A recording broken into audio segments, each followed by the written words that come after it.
ভেঙে যাবে, বোঝাতে পারছি না, ভেঙে যাবে এটা। ভেঙে যাবে। আমি একা দাঁড়িয়ে নেই তো, ভেঙে যাবে এটা। আরামসে দাঁড়া না, বসে পড় না ঘন্টাতে। ভেঙে যাবে এটা, ভাঙ না, বোঝাতে পারছি না। তোমাদের তো নাম দিয়ে বললে লাইন নিউজটা দিন, লাইন নিউজ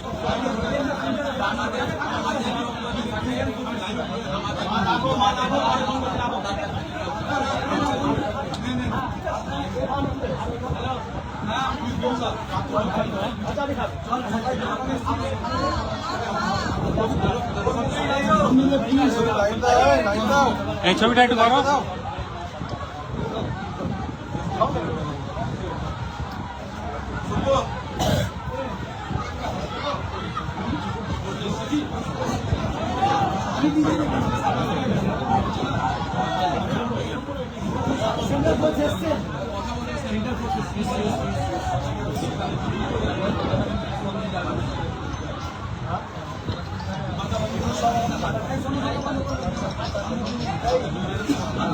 হ্যালো, খুব বাজে অবস্থার মধ্যে আছে, আমি বেরিয়ে দিচ্ছি। দেখুন কি কি আছে নর্মালি দেখতে হবে।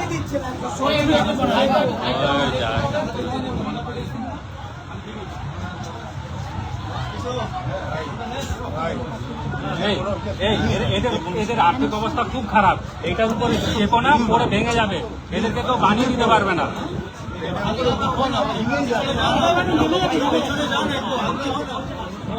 বাইরে থেকে লোক উঠতে পারবে, বাইরে থেকে লোক উঠতে ফাঁকা হয়ে গেল।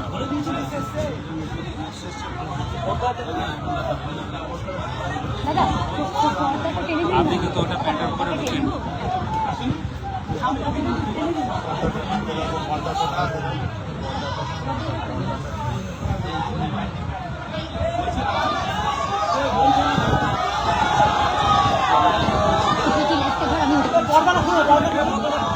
পর্দাটা খুলে নাও।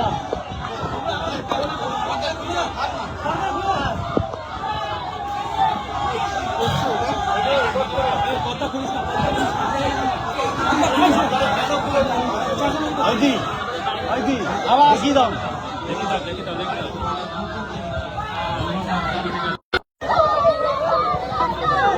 ভিডিও এ মারছে দিয়ে দেবে ভিডিও এ করছে।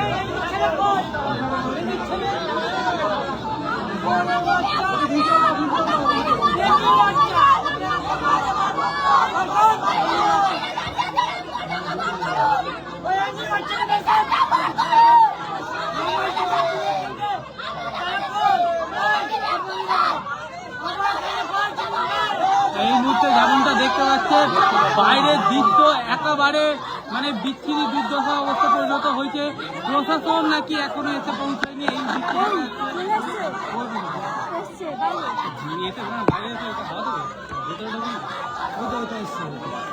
এই মুহূর্তে দেখা যাচ্ছে পুলিশ প্রশাসন এসে হাজির হয়েছে। এই মুহূর্তে দেখা যাচ্ছে পুলিশ এসে উপস্থিত, যেখানে বিশাল কেন্দ্রীয় বাহিনীকে নিয়ে রাজ্য পুলিশ, বিমানপুর থানার পুলিশ এই মুহূর্তে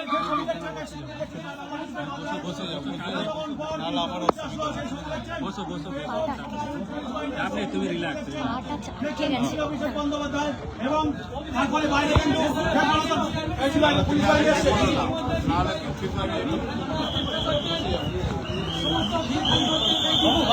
ভালো করে বসে ভালো করে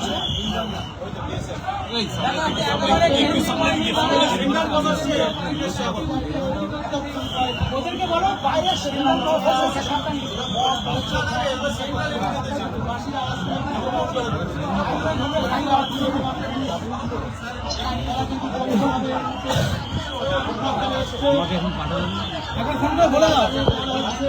হ্যাঁ দিচ্ছি, দাঁড়াও, খুব বাজে অবস্থা গো। ঠিক আছে, ঠিক আছে। এই একটু ছবি টবি দেখ, ছবি পাঠিয়েছি, ছবি পাঠিয়েছিস? আরে এটা হচ্ছে তো অনেক ছবি পাঠাতে আমাকে দিচ্ছি।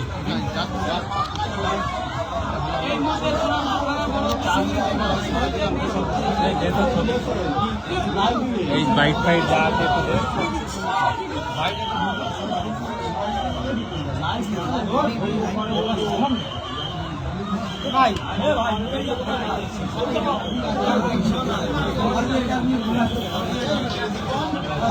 অভিষেক আছে পরে কথা বলছি।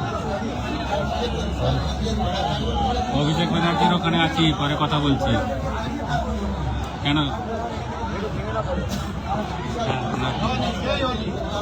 আর্থিক অবস্থা খুব খারাপ, আর্থিক অবস্থা খুব খারাপ।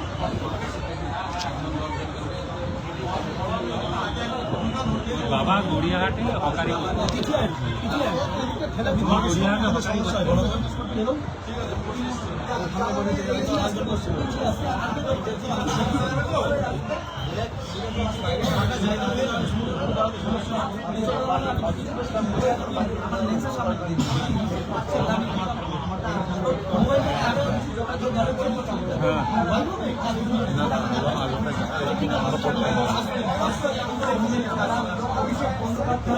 আমি টিভি বাড়িয়ে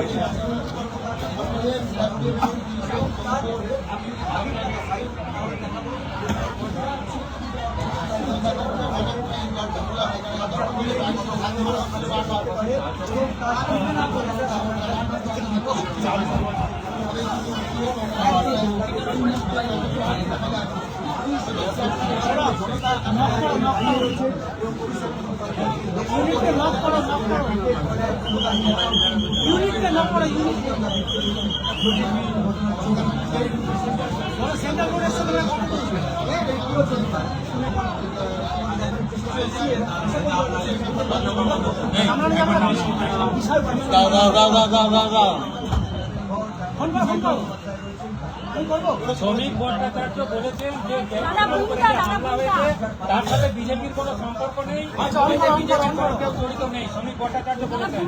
এবং তার সঙ্গে তিনি আলো করে সবাই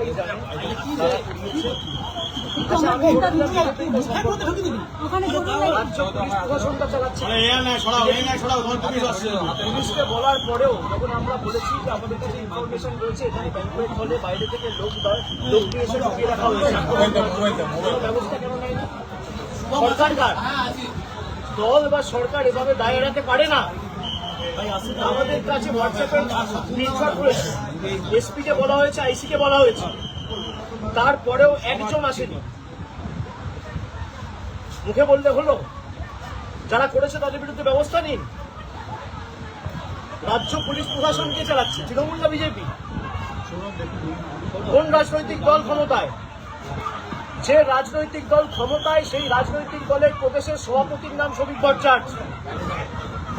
সেই ভারতীয় জনতা পার্টি পশ্চিমবঙ্গ সরকার পরিচালনা করছে, রাজ্যের পুলিশ পরিচালনা করছে।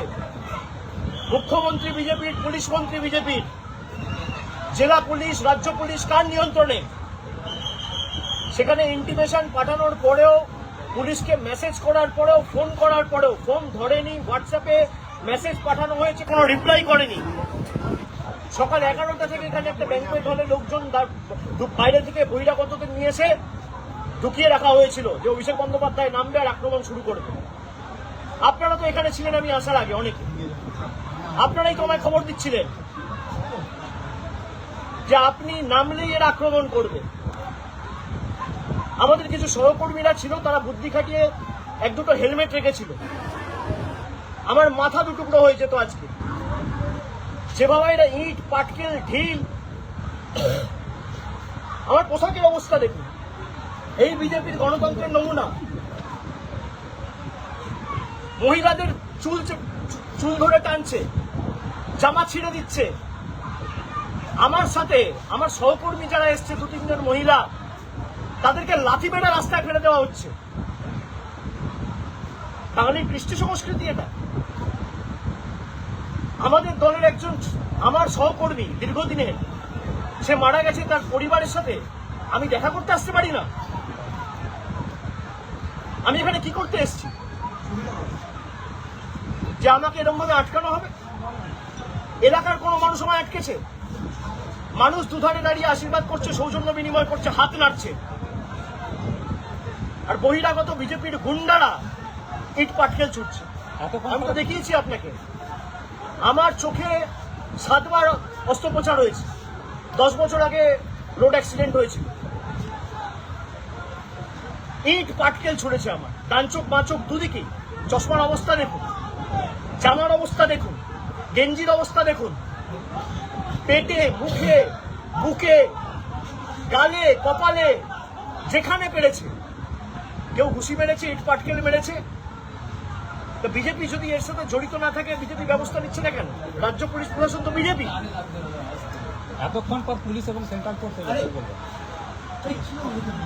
সে দেরিতে হয়েছে, টনক নড়েছে, কিন্তু পুরো ঘটনার ডিটেলস আমাদের কাছে তো রেকর্ডেড রয়েছে। তাই তো এরা এড়িয়ে যেতে পারবে না।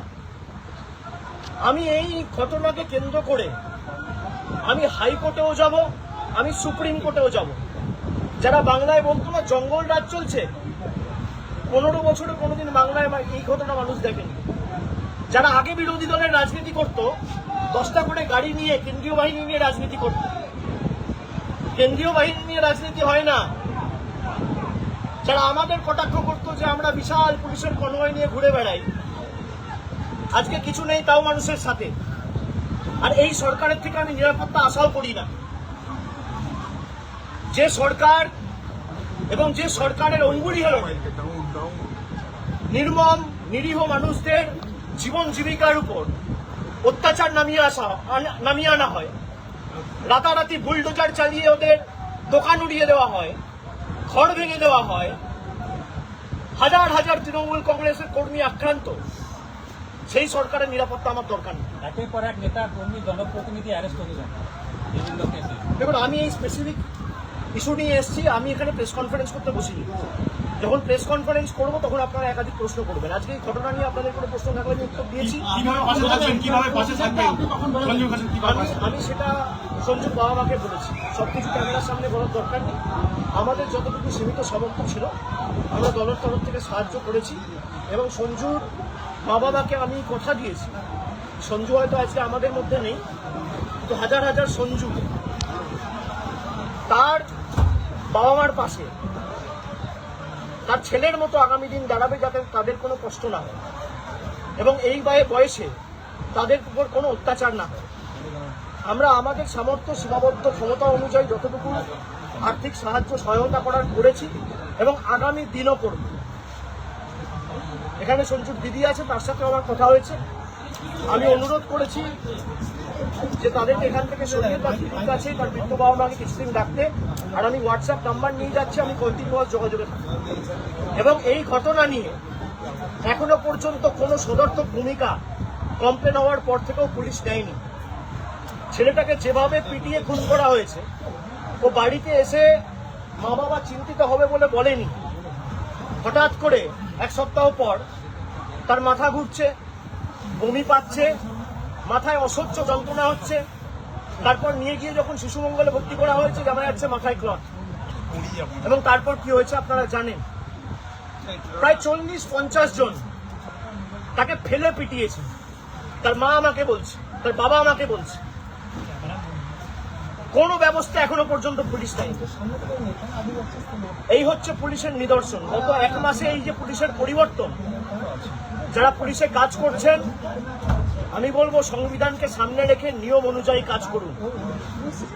একটা মৃত্যু, যে কোনো মৃত্যু মর্মান্তিক, দুর্ভাগ্যজনক, হৃদয় বিদারিত, প্রেরণাদায়ক। রং না দেখে গ্রেফতার করুন যারাই যুক্ত। আপনি একজন সাংসদ, সেখানে দাঁড়িয়ে আপনার যে ক্যামেরার সামনে যে প্রকাশ্যে মিডিয়ার সামনে মারা হয়, তাহলে গোটা বাংলা জুড়ে যারা তৃণমূল কংগ্রেস কর্মীরা আক্রান্ত হচ্ছে, তাহলে সেটা মানে কিভাবে হচ্ছে, কেমন মনে হয়? আমি স্যালুট জানাই তৃণমূল কংগ্রেসের কর্মীদের, এখনো যারা রাস্তায়। এবং আগামী দিন কারোর উপর আক্রমণ হলে আমি যেভাবে আজকে নেমেছি রাস্তায়, আমি তাদের পাশে থাকবো। ভয়ের কোনো কারণ নেই। লড়াই শুরু হয়েছে, এই লড়াইয়ের শেষ আমরা দেখে ছাড়বো। যারা ভাবছে ভোট গ্রুপ করে তৃণমূলকে বেগ দেবো, তৃণমূলের লড়াইয়ের মানসিকতা বিজেপি কি, ভারতবর্ষের কোনো রাজনৈতিক দল নেই, ইডি, সিবিআই, সিআইডি, যাকে ইচ্ছা আপনি কাজে লাগান। আমার জেদ আর আমার লড়াইয়ের মানসিকতা আপনি কাটতে পারবেন না। চ্যালেঞ্জ রইল, আপনার যা করার আপনি করুন। লড়াইয়ের ময়দানে দেখা হবে, রাজপথে দেখা হবে, জনতার দরবারে দেখা হবে। পথে তৃণমূল ছিল। আমাদের তো মুখ্যমন্ত্রী, প্রাক্তন মুখ্যমন্ত্রী এবং দলনেত্রী মমতা বন্দ্যোপাধ্যায় নিজে আজ থেকে 15 দিন আগে হাইকোর্টে গিয়ে তৃণমূল কর্মীদের পক্ষে সওয়াল করেছে। হাইকোর্ট আদেশ দিয়েছে, অর্ডার রয়েছে। স্পষ্টত বলা হয়েছে যারা ঘর ছাড়া, বাড়ি ছাড়া, গ্রাম ছাড়া, এলাকা ছাড়া, তাদেরকে তাদের নির্দিষ্ট গন্তব্যস্থলে, বাড়িতে, এলাকায়, গ্রামে ফেরাতে হবে। তৃণমূল বসে নেই। পরবর্তীকালে আমাদের যে সমস্ত কর্মীদের মিথ্যা মামলায় এমনকি বিধায়কদের ফাঁসানো হয়েছে, আমরা সেগুলো আইনত টেক আপ করেছি। কোথাও লড়াই হবে, কোথাও লড়াই হবে। আপনি বলছেন মাঝে থাকবেন, কিন্তু নিরাপত্তা তো আপনার নেই। যেখানে আমার নিরাপত্তার দরকার, মানুষ নিরাপত্তা দেবে। আমাকে প্রাণে মারলে মানুষ, যতদিন বাঁচবো মাথা উঁচু করে রয়্যাল বেঙ্গল টাইগারের মতো করবো। ওই যে বললাম, সব কাটতে পারবে, লড়াইয়ের মানসিকতা কাটতে পারবে না। আমার নিরাপত্তার দরকার নেই। যতদিন বেঁচে থাকবে ততদিন এদের বিরুদ্ধে লড়াই করে যাবে। এরা রুখে দেয়, এরা আটকে দেয়। ছেড়ে দিন, আলোটা বন্ধ করে